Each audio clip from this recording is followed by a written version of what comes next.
જીવન જીવવાનું છે એટલે જીવો છો કે વિતાવવું પડે છે? એક મૂંઝવણમાં માર્ગ ના મળે અને પગરવ ત્યાં નવા દુઃખના થાય છે. પ્રત્યેક સમસ્યાનો પર્યાય સંઘર્ષ અને સમાધાન જ છે. પણ શું આપ ઈચ્છો છો કે સમયના પ્રકરણ તમારી મરજીને આધીન હોય? તો જીવનના પાના ખુશીઓના રંગથી લખશે લાલ કિતાબ.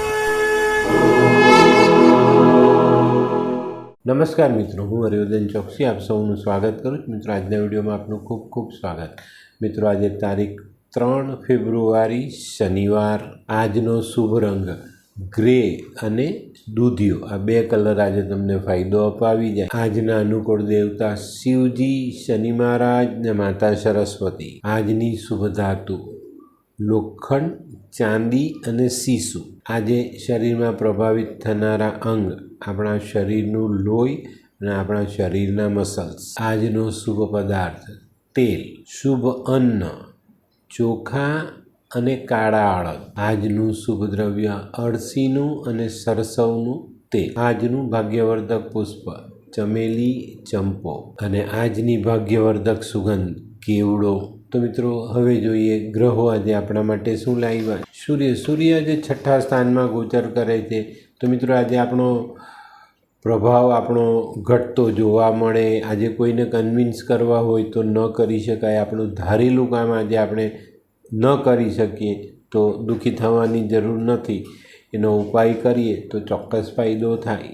તો મિત્રો, આજના દિવસની શરૂઆત થોડો ગોળ અથવા ઘઉં દાન કરીને પછી દિવસની શરૂઆત કરજો. આ બધી ખામીઓને દૂર કરીને સારું કામ આપણે કરી શકીએ. અને આજે છે ને, એક મહત્ત્વની બાબત પર ધ્યાન રાખજો. તમારા ક્રોધ પર કંટ્રોલ રાખવો ખૂબ જરૂરી. ચંદ્ર આજે 12મા સ્થાનમાં ગોચર કરે છે. તો મિત્રો, આજે છે ને, બોલવા પર ધ્યાન રાખજો. વગર કારણે કોઈ પણ જગ્યા પર બોલવું નહીં. જેટલી જરૂરિયાત છે એટલો જ વાણીનો ઉપયોગ કરશો તો તમને ઘણા સારા ફાયદા થશે. અને આજે ખાસ ભૂતકાળ યાદ કરીને દુઃખી નહીં થતા અને ભૂતકાળની વાતો કોઈને શેર નહીં કરતા. મંગળ પણ આજે 1લા સ્થાનમાં ગોચર કરે છે. તો આજે આપણે વાણી પરનો કંટ્રોલ તો ક્યાંય પણ ગુમાવવાનો નથી. તે સિવાય આજે કોઈની પણ પાસે મફતમાં કોઈ પણ પ્રકારનું દાન સ્વીકારવું નહીં. બુધ પણ આજે 1લા સ્થાનમાં ગોચર કરે છે. તો મિત્રો, આજે છે ને, કોઈ બદનામી થાય એવું કોઈ કામ નહીં કરતા તો તમને સારો બચાવ મળે. આજે જો આપણે કોઈ ન કરવાનું કામ કરીએ તો બદનામ થઈ શકીએ જ, આપણે નામોશી મળી શકે છે. તો આની પર ધ્યાન અવશ્ય રાખજો.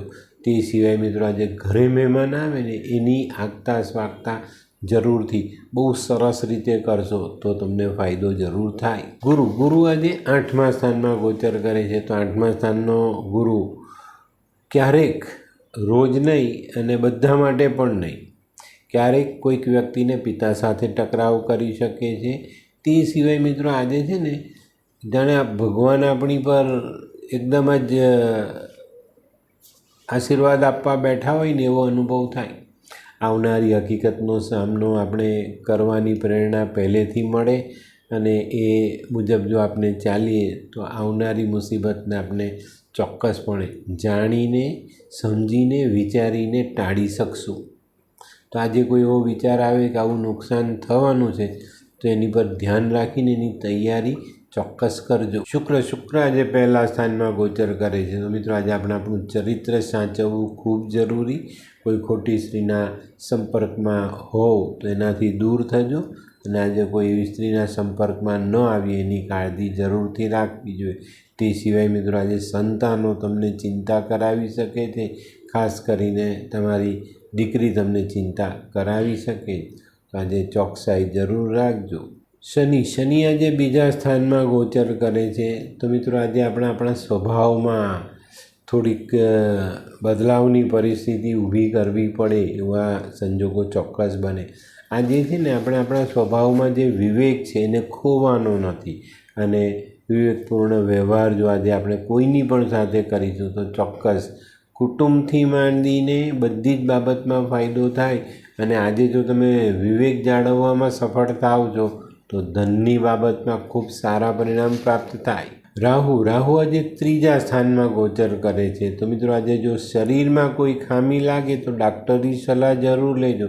આજે ત્રીજા સ્થાનનો રાહુ તમારા શરીરના લોહી પર અસર કરતો દેખાય છે. અને આજે કોઈ પણ બાબતમાં આપણી દાનત બગાડવાની નથી. આજે જો દાનત બગડી તો આપણે નુકસાનમાં ઉતરવું પડે, તો ધ્યાન જરૂર રાખજો. કેતુ આજે 11મા સ્થાનમાં ગોચર કરે છે. તો મિત્રો આજે છે ને માતાની, સાસુની અથવા ઘરમાં કોઈ જો વડીલ સ્ત્રી હોય તો એની તબિયતનું ધ્યાન આપણે અવશ્ય રાખવું જોઈએ. આની પર જ આપણું ધ્યાન હટે તો આપણે નુકસાન થઈ શકે. આજે માતા, સાસુ અથવા કોઈ વડીલ સ્ત્રીનો વિરોધ કરવાનો આપણને મુશ્કેલીમાં મૂકી શકે છે. તો મિત્રો આ હતું તમારા માટે આજનો દિવસ કેવો એનું સંપૂર્ણ વર્ણન. આજનો વિડીયો ગમ્યો તો લાઈક કરો, શેર કરો. યુટ્યુબ જોનારા શેર કરે ને સબસ્ક્રાઈબ કરે. હું હરિવર્ધન ચોકસી આપ સૌની રજા લઉં. ફરી મળીએ નવા વિડીયોમાં નવી જાણકારી સાથે. તો ચાલો બદલીએ જીવન. નમસ્તે.